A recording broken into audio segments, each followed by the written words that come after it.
Mais uma vez, boa noite aos queridos irmãos. Hoje, dando continuidade ao estudo do livro do irmão Bruce Anstey, O Perigo do Legalismo no Cristianismo. Desde já, deixo a informação dos irmãos que quiserem fazer alguma interpretação, complementação, indagação, fiquem à vontade.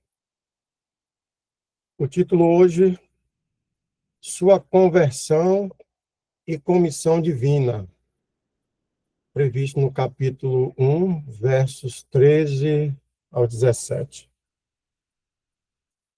Paulo começa a falar de sua conversão e comissão divina vinda do Senhor.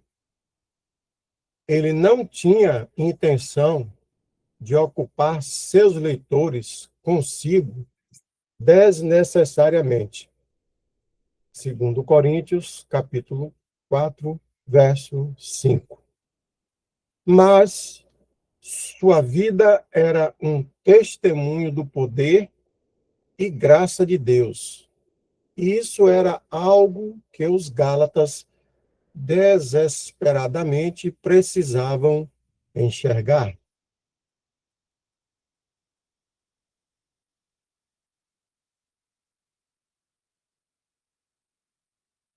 Pode subir?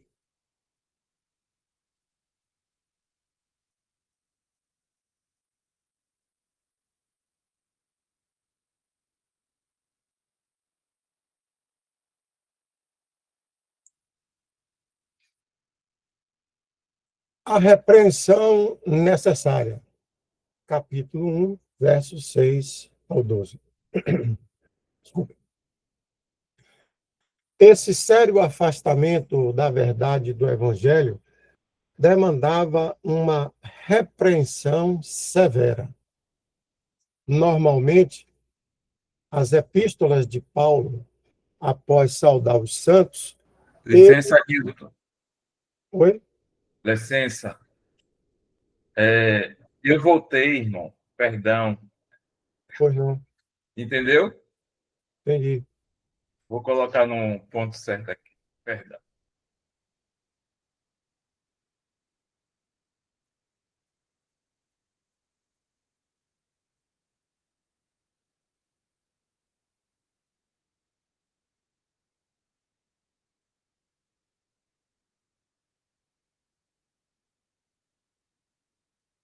Sua conversão.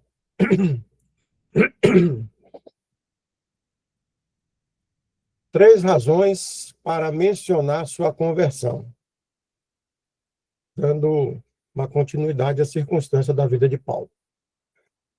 Das muitas coisas que Paulo poderia ter mencionado sobre sua vida, enquanto não convertido, o que certamente iria nos distrair, o Espírito de Deus o leva a falar de três coisas significantes que dizem respeito ao assunto em pauta.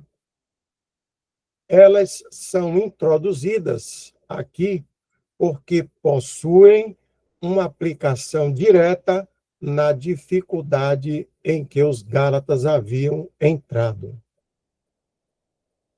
Primeira das três razões. Verso 13. A primeira razão para chamar a atenção para a sua conversão era mostrar onde o seu zelo extremo em guardar a lei o tinha levado. Isso o fez um franco perseguidor da, entre aspas, Igreja de Deus.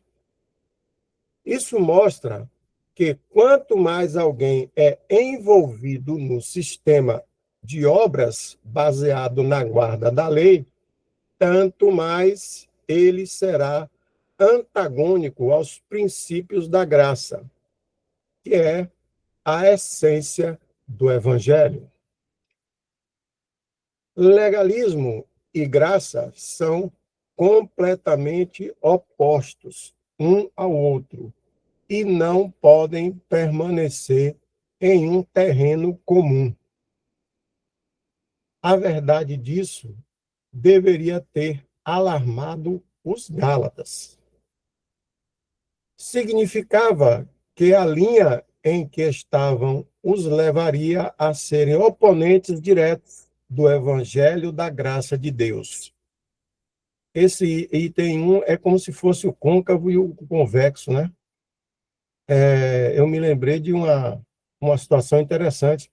Quando você coloca dois pedaços de ímã no sentido igual, ele se repele, né? E tendem a virar para poder, como se fosse assim, unir, engatar. No caso aí de lei e graça, é justamente o côncavo e o convexo, ou seja, não tem como dar esse encaixe.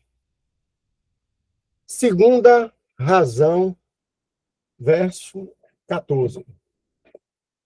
A segunda razão pela qual Paulo menciona os dias anteriores à sua conversão é para mostrar aos Gálatas que ele era bem versado na religião dos judeus e tinha excedido, entre aspas, em judaísmo a muitos de seus, entre aspas, contemporâneos, segundo John Nelson Darby.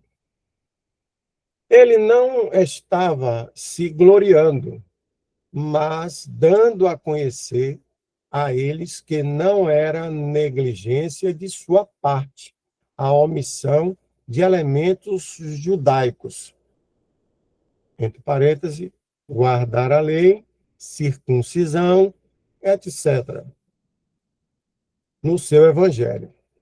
Ou seja, características que efetivamente marcavam essa circunstância judaica. Paulo sabia tudo sobre essas coisas e as omitiu em suas pregações, porque essas coisas não têm absolutamente nada a ver com a maneira de Deus de salvar por graça. Observe que Paulo a chama de, entre aspas, a religião dos judeus, entre parênteses, Gálatas, capítulo 1, verso 14, segundo King James.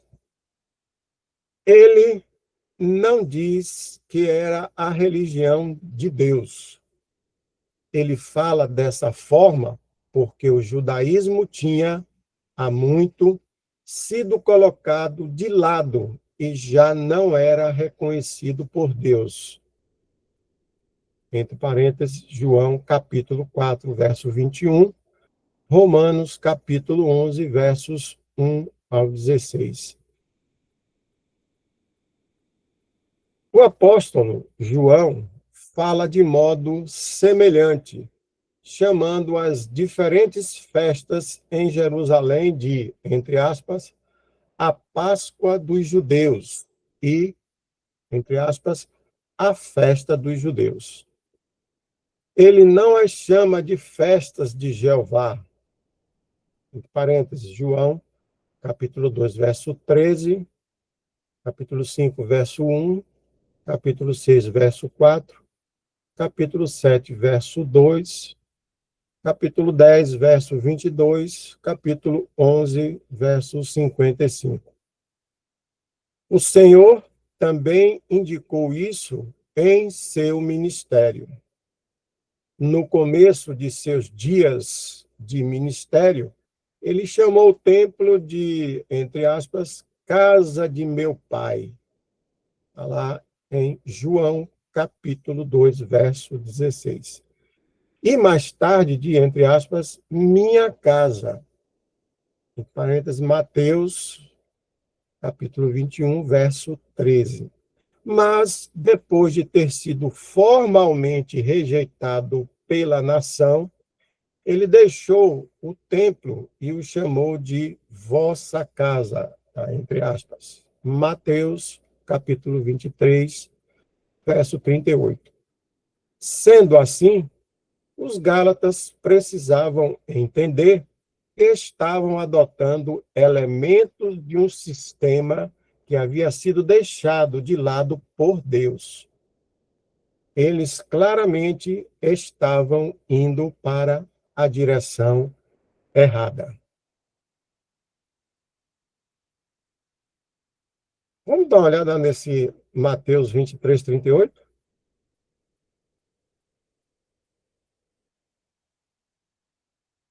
Vossa casa. 23, 38. 23, 38.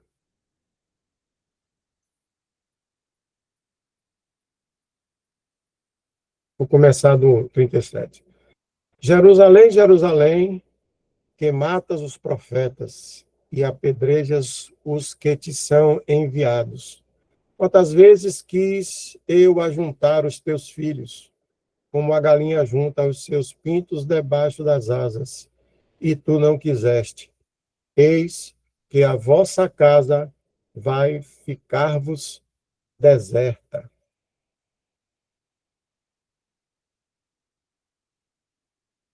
Aqui ele já bota como vossa.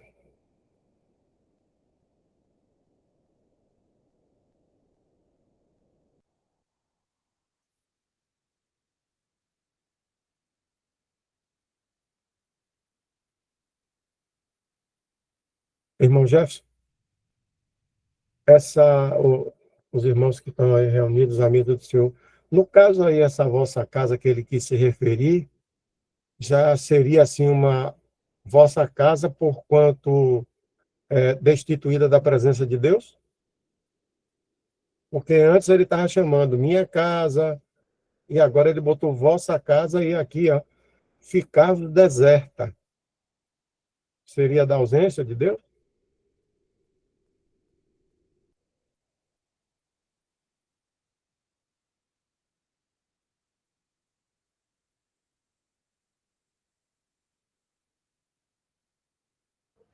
Irmão, não sei te responder. Porque a continuidade diz assim: sendo assim, os Gálatas precisavam entender que estavam adotando elementos de um sistema que havia sido deixado de lado por Deus. Eles claramente estavam indo para a direção errada. Se estão indo para a direção errada, eu acredito que não seja a mesma direção divina, né? Penso assim, me corrijam aí se...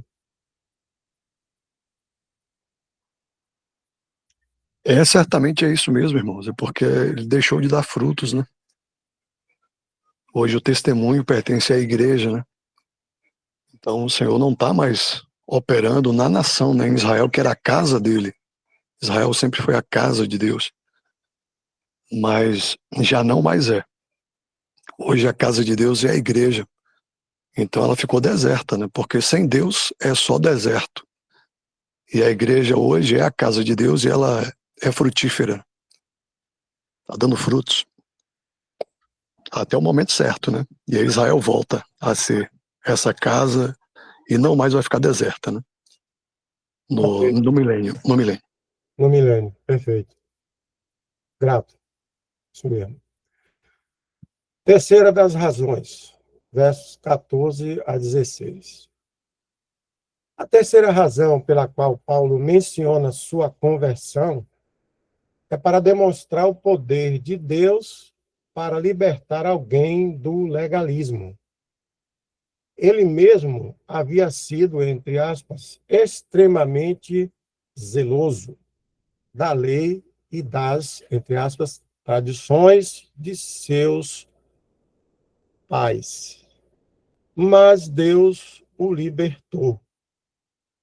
E se Deus pôde libertar alguém zeloso como Saulo de Tarso, um que estava outrora muito mais arraigado ao legalismo do que os Gálatas, ele poderia certamente libertá-los, melhor dizendo.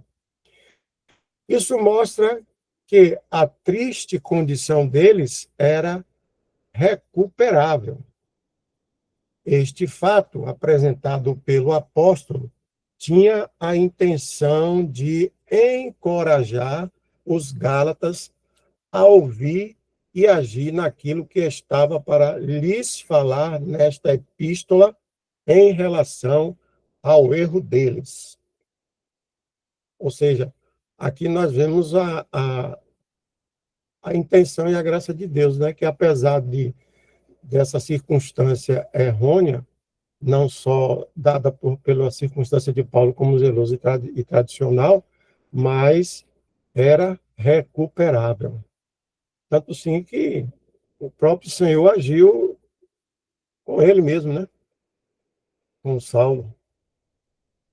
É significativo que a conversão de Paulo aconteceu quando ele estava no caminho para Damasco, Atos 9. Paulo ouviu o chamado do Senhor quando ele estava viajando para fora de Jerusalém. E também não foi por acaso que o Senhor tenha ensinado a seus discípulos a verdade da igreja, pela primeira vez, quando ele os havia levado para os limites territoriais ao norte da terra de Israel, o ponto mais longe de Jerusalém.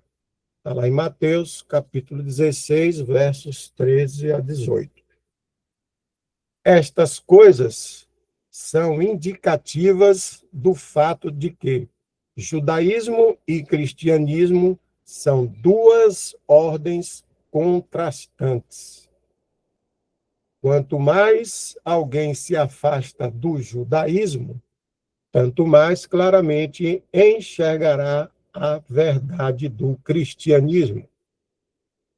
Deus nunca teve a intenção de que ambos fossem misturados em uma ordem judaico-cristã, um termo impróprio que caracteriza muito da cristandade hoje. Peço perdão aos irmãos para fazer um breve comentário, ao mesmo tempo que julguem, né? Essa circunstância que Deus aqui está colocando, de não fazer a mistura judaico-cristã, como diz aqui, né? Caracterizam a cristandade. Hoje, nós temos uma circunstância de um ato, vamos dizer assim, imperativo entre os líderes religiosos, e eu sinto isso na pele, quando sou forçado, por ser uma autoridade, a ter que representar a minha instituição numa igreja católica, num chamado culto ecumênico. E lá você tem líder católico, líder evangélico, líder do candomblé, líder do espiritismo. Eu estou tentando aqui lembrar todos aqueles que estão ali. E dentro de uma ordem, né, vamos dizer assim, que todo mundo, todos que estão ali, o grupo de pessoas que estão sentados ouvindo cada um desses líderes falando, tem que, vamos dizer assim, suportar determinadas coisas que são ouvidas e que fica difícil da gente conseguir aceitar, né? Mas termina tendo que aceitar pela circunstância da presença institucional. E, ao mesmo tempo, aquele que pelo menos é cristão está ali pedindo perdão a Deus pelo que está acontecendo. Eu acredito que o senhor deva estar entendendo, porque se você julgar que não vai comparecer, você vai ser substituído e pode ter uma, uma ação disciplinar, né? Então, eu vejo mais ou menos que o quanto Deus, a intenção de Deus, que realmente não tem como misturar. São pessoas escolhidas por ele no mundo terreno e pessoas escolhidas por ele no mundo celestial, no caso do texto.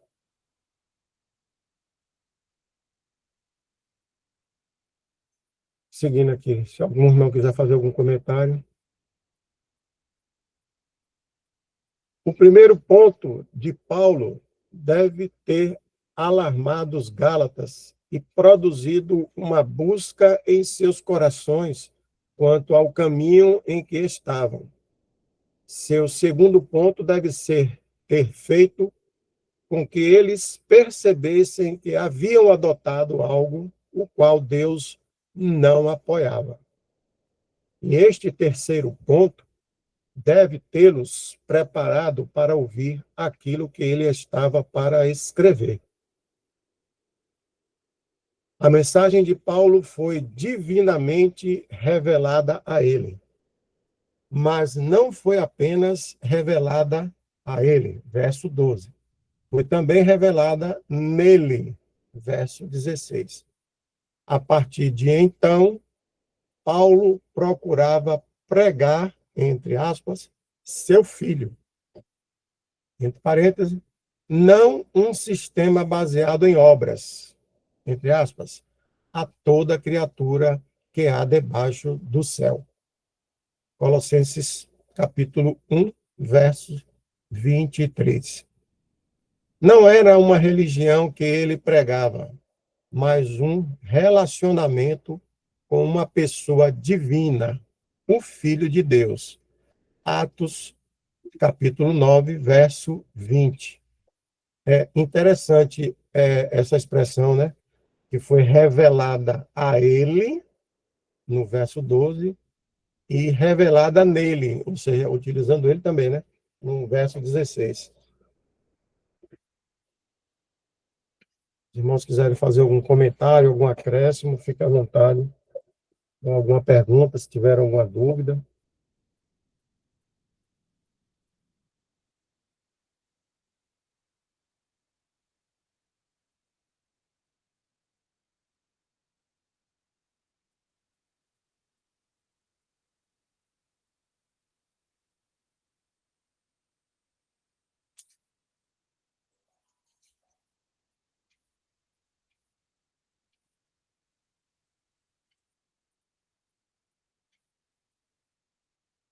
Aí nós vamos entrar agora em 3 lugares significativos, né? Na história de Paulo.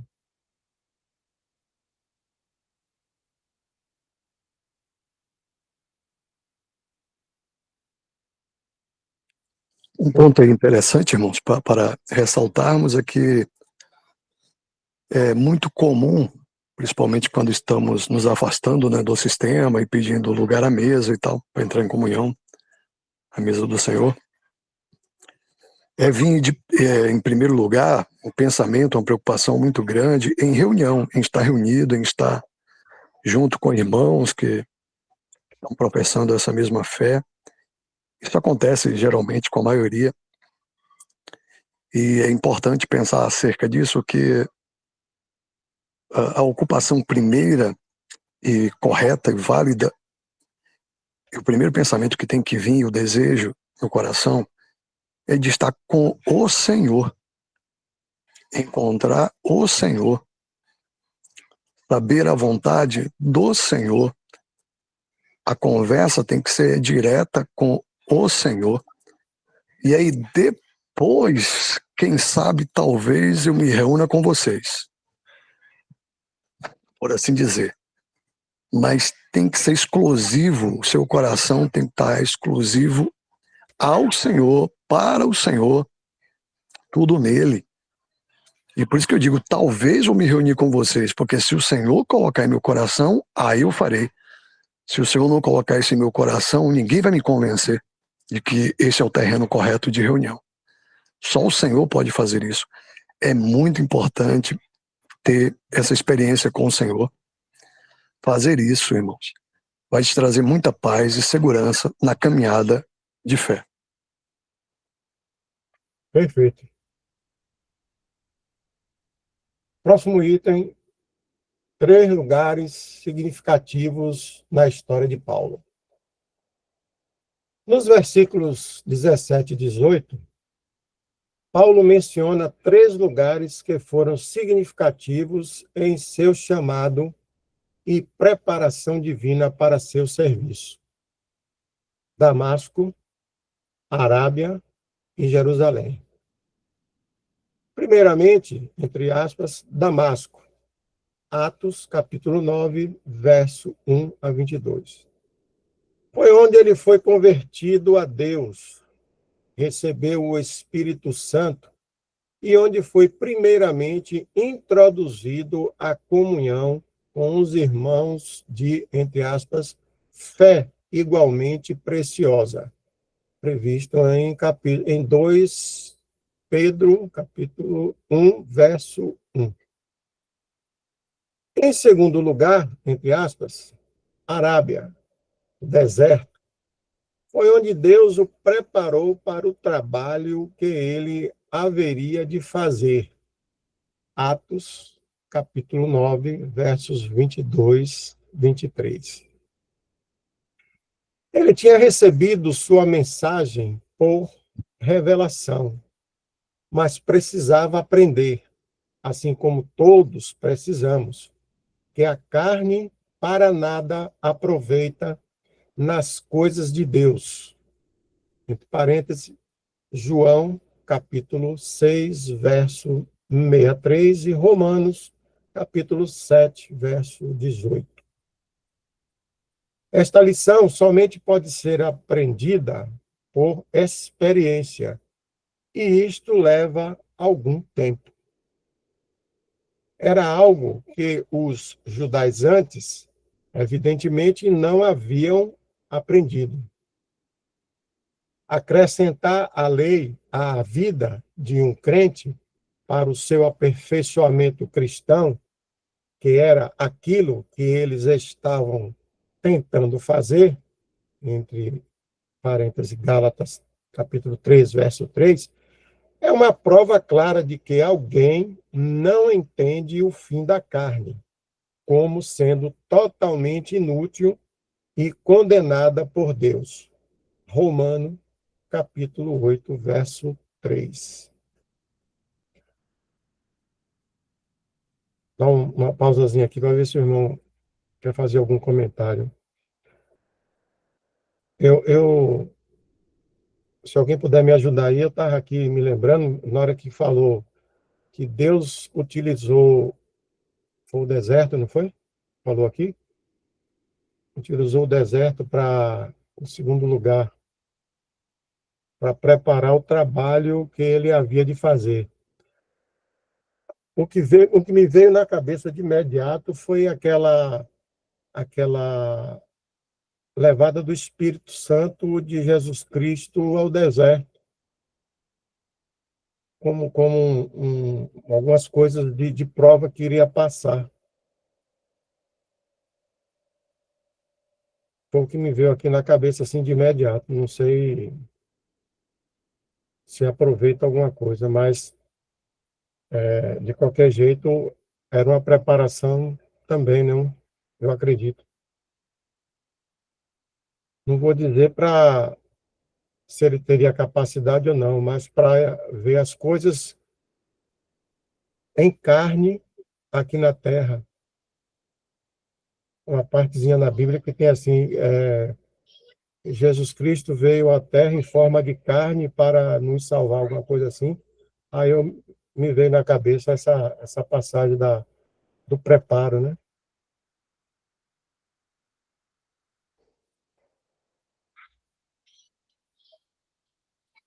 Agora é o terceiro lugar, né? Pode subir um pouquinho, né?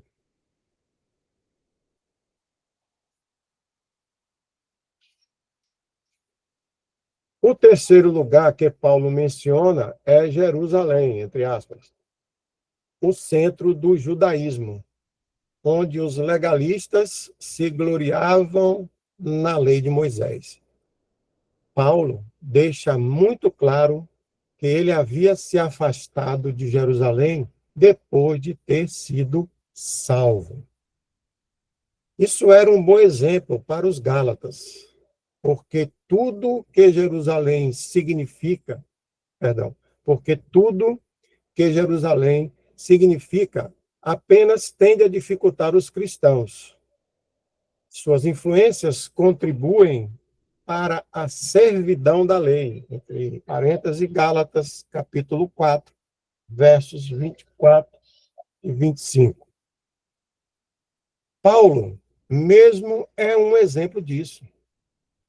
Quando ele foi para Jerusalém mais tarde, caiu sob a influência de Tiago e dos outros que lá estavam, os quais não estavam esclarecidos quanto à distinção existente entre judaísmo e cristianismo. E isso levou Paulo à prisão em Cesareia, entre parênteses, Atos capítulo 21, versos 18 ao 29. Isso mostra que grande força a influência de Jerusalém tinha sobre alguém de origem judaica. Paulo foi ajudado em Damasco e na Arábia, mas ele foi impedido por Jerusalém. Os gálatas precisavam entender isso, porque os judaizantes que estavam lançando os gálatas em confusão tinham vindo de Jerusalém e trouxeram aquela influência com eles. A coisa nativa, né?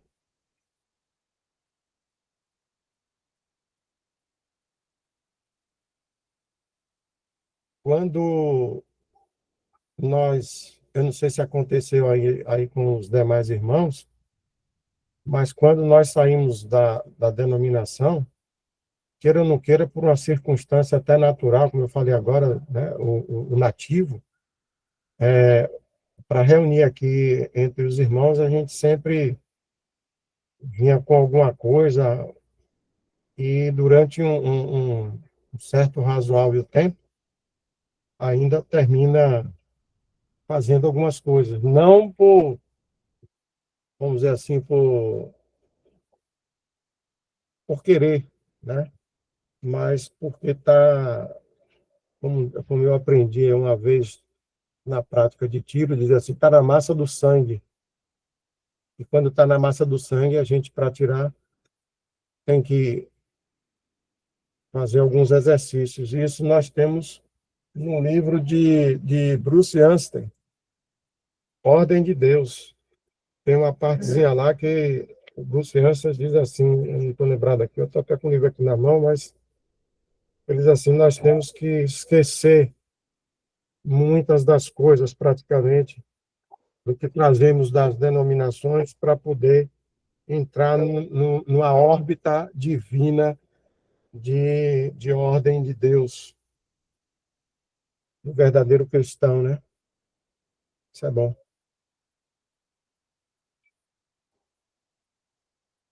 Agora nós vamos para... Algum irmão quer fazer algum comentário? É isso aí?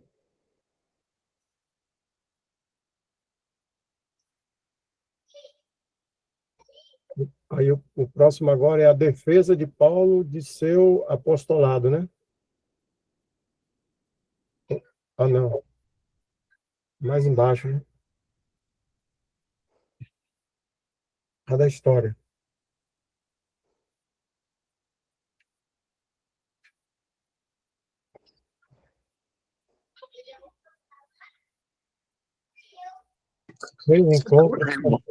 Oi? Pois não?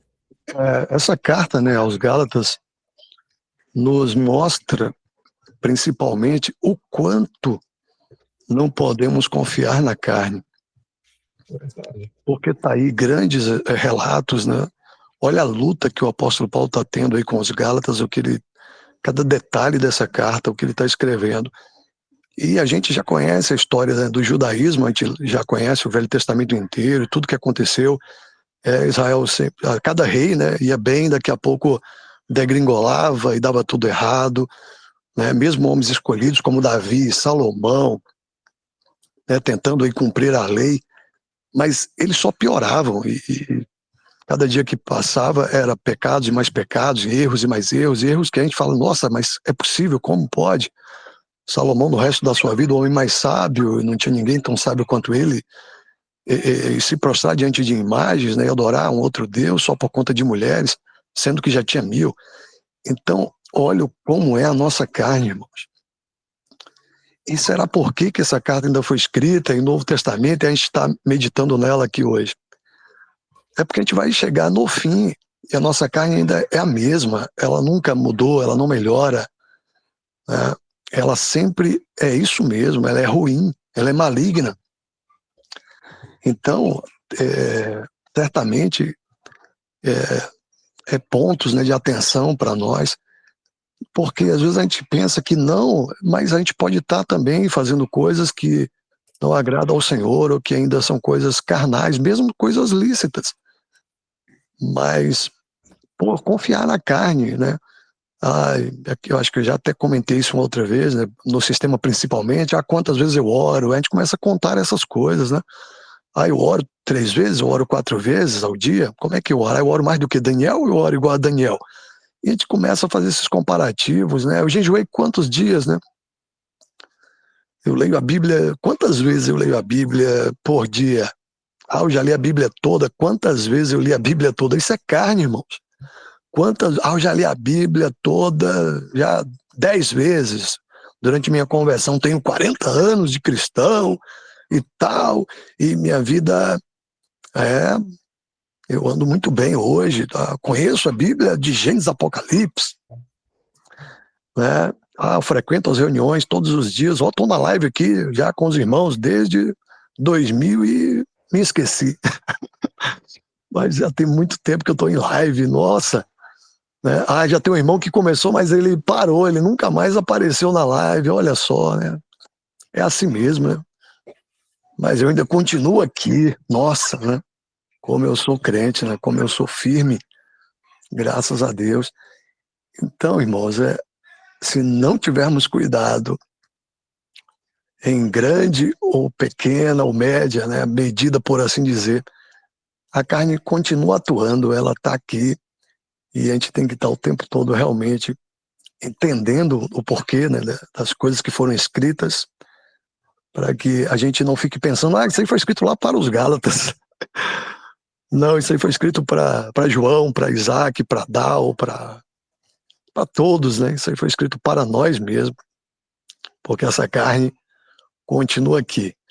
Mas em breve ela será transformada, o Senhor virá nas nuvens, e aí sim, ela não mais terá lugar.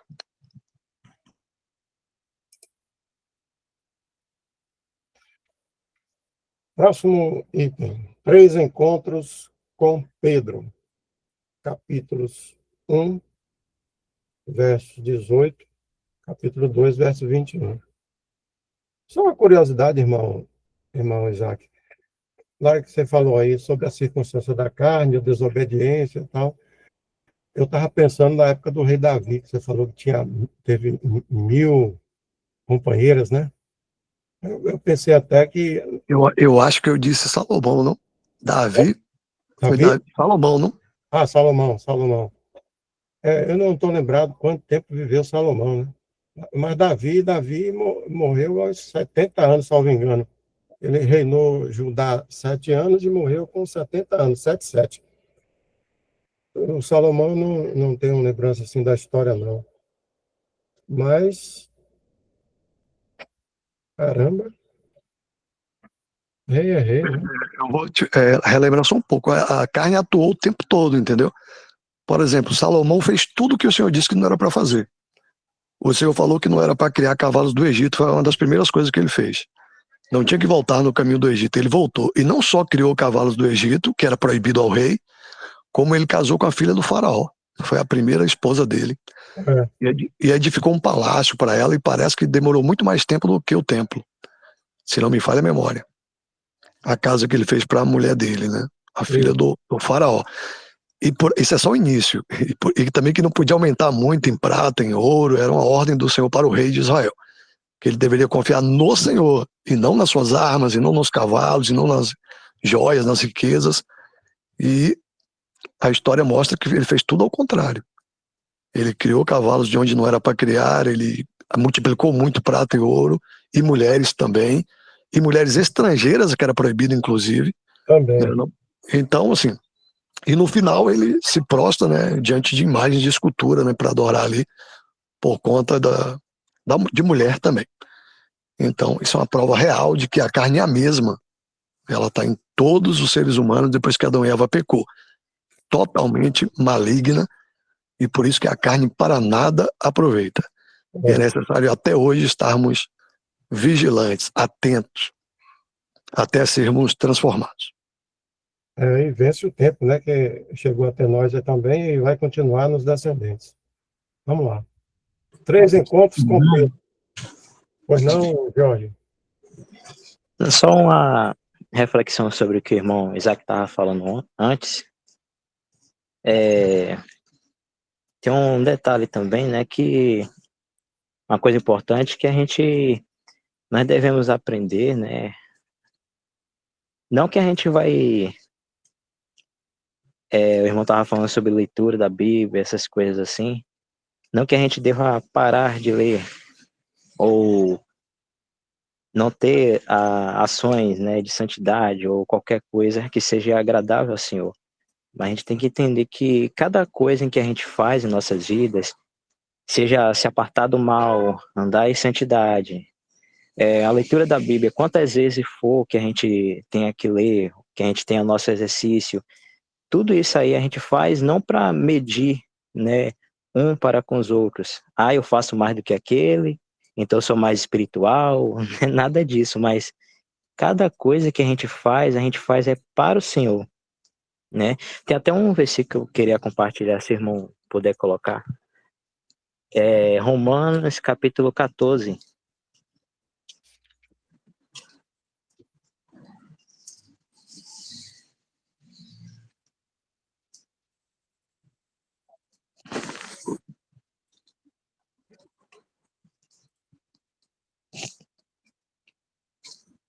É o versículo 7, se eu não me engano, a partir do versículo 7, tá bom.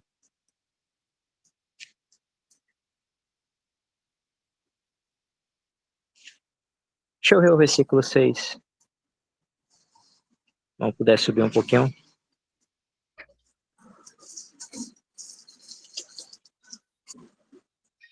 Aqui, aquele que faz caso do dia, para o Senhor faz.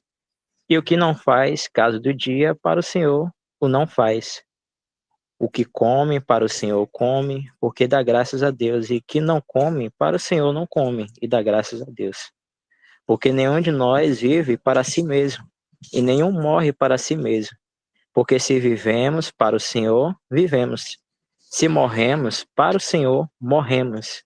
De sorte que, ou vivamos ou morramos, somos do Senhor.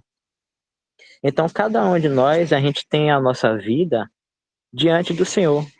É importante que a gente faça aquilo, ou faça isso, ou faça aquilo, né, para agradar o Senhor, com os olhos no Senhor. E essa questão de se medir, né, um para com o outro, nas coisas que a gente faz ou deixa de fazer, isso, como o irmão falou, isso é carne, né? E a gente precisa entender esse princípio aqui, que é bem importante. E também, sempre colocando em mente, por mais que eu faça, Senhor, para Ti, por mais que eu viva, né, vivendo a minha vida para Ti, o quão falho, né, o quão miserável que sou, né, na verdade, não estou sendo fiel em nada, né, não estou sendo perfeito em nada, né, então isso é uma coisa importante de a gente guardar em nosso coração.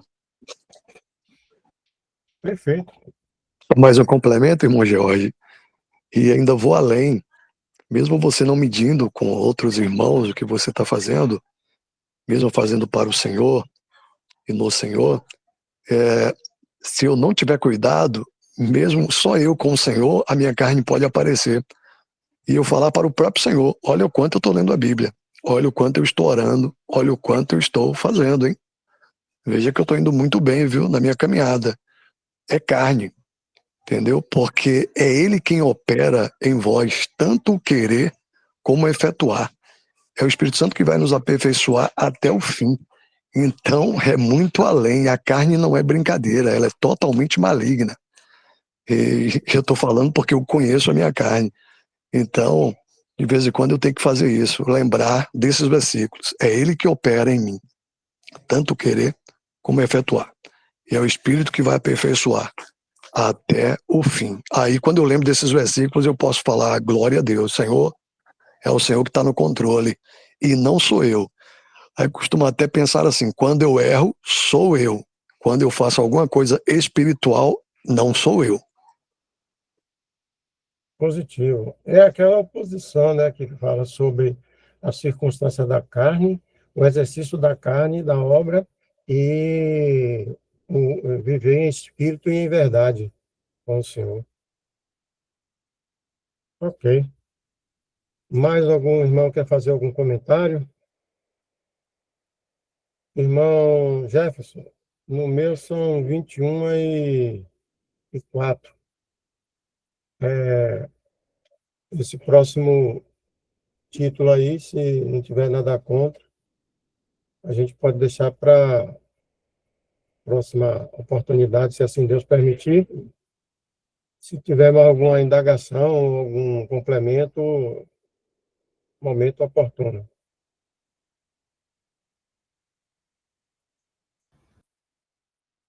Ok, Newton. Eu estava prestando atenção aqui que esse ponto aí, 3 encontros com Pedro, Uhum. ele tem continuação. Então, a gente poderia deixar para segunda-feira, entendeu? Positivo. Que abre com esse capítulo 1, né?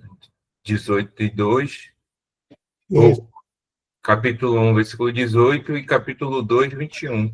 perfeito. E aí ele tem uma continuação, como o que nós lemos anteriormente. Então, a gente encerra hoje aqui,